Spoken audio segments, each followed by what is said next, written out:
স্বয়ং দেবাদিদেব মহাদেব ভিক্ষা গ্রহণ করেছেন দেবী অন্নপূর্ণার কাছ থেকে। দেবী অন্নপূর্ণার এই রূপ আমাদের সকলেরই চেনা, কিন্তু জানেন কি কেন দেবীর সামনে মহাদেবকে ভিক্ষাপাত্র হাতে দাঁড়াতে হয়েছিল ভিক্ষুক হয়ে? কিভাবেই বা অন্নপূর্ণা পুজোর আরম্ভ ঘটেছিল বাংলায়? পুজোর প্রচলনই বা কিভাবে হয়েছিল? জানেন কি সেই কাহিনী? আর কেনই বা এই দেবীর নাম অন্নপূর্ণা রাখা হলো? বন্ধুরা, এই সব তথ্য বিস্তারিতভাবে জেনে নিন আমার আজকের এই ছোট্ট ভিডিও থেকে। নমস্কার বন্ধুরা, অজানার পথের নতুন পর্বে আপনাদের সকলকে স্বাগত জানাই। কথিত আছে, বিবাহের পর দেবাদিদেব মহাদেব এবং দেবী পার্বতী কৈলাস পর্বতে সুখে শান্তিতে বসবাস শুরু করেন। কিন্তু অভাব অনটন উঁকি দিত নিয়মিত, আর সেই সূত্রে মাঝে মধ্যেই দাম্পত্য কলহের সৃষ্টি হতো। এমনকি একটা সময় মাতা পার্বতী মহাদেবকে তিরস্কার করেন। এমতাবস্থায় মহাদেব ভিক্ষাবৃত্তি শুরু করলেন, কিন্তু দুর্ভাগ্যবশত তিনি কোথাওই ভিক্ষা পেলেন না।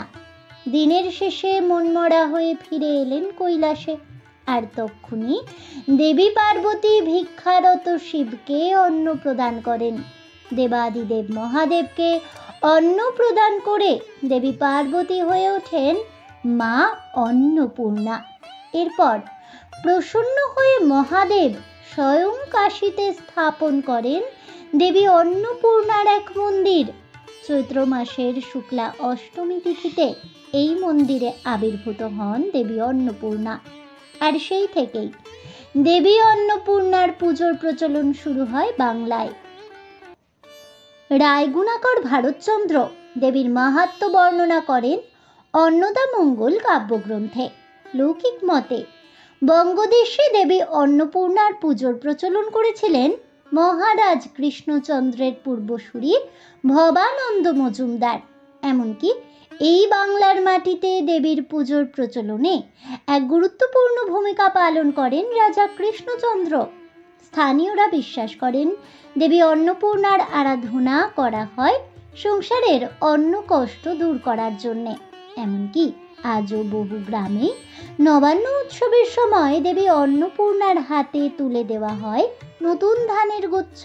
বলা বাহুল্য, দেবী দুর্গার আরেক রূপ হলো এই অন্নপূর্ণা। তিনি অন্নদাত্রী। তাই দেবী অন্নপূর্ণার এক হাতে থাকে অন্নপাত্র, আর অপর হাতে থাকে হাতা বা চামচ।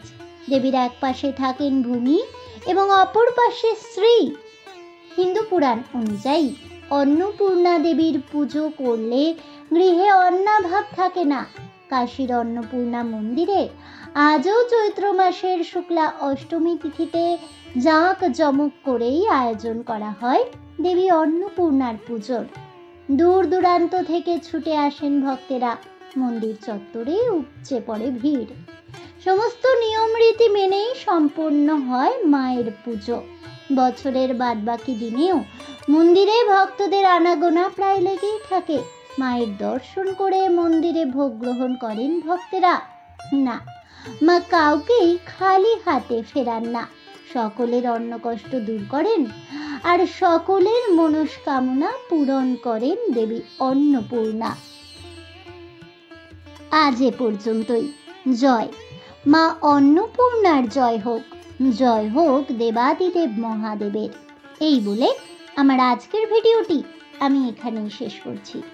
তাহলে বন্ধুরা, দেবাদিদেব মহাদেব কেন দেবী অন্নপূর্ণার কাছ থেকে ভিক্ষা গ্রহণ করেছিলেন, কিভাবেই বা এই অন্নপূর্ণা পুজোর প্রচলন হলো বাংলায়, সে সম্পর্কে জানতে পেরে আপনাদের কেমন লাগলো অবশ্যই আমাকে কমেন্টে জানাবেন।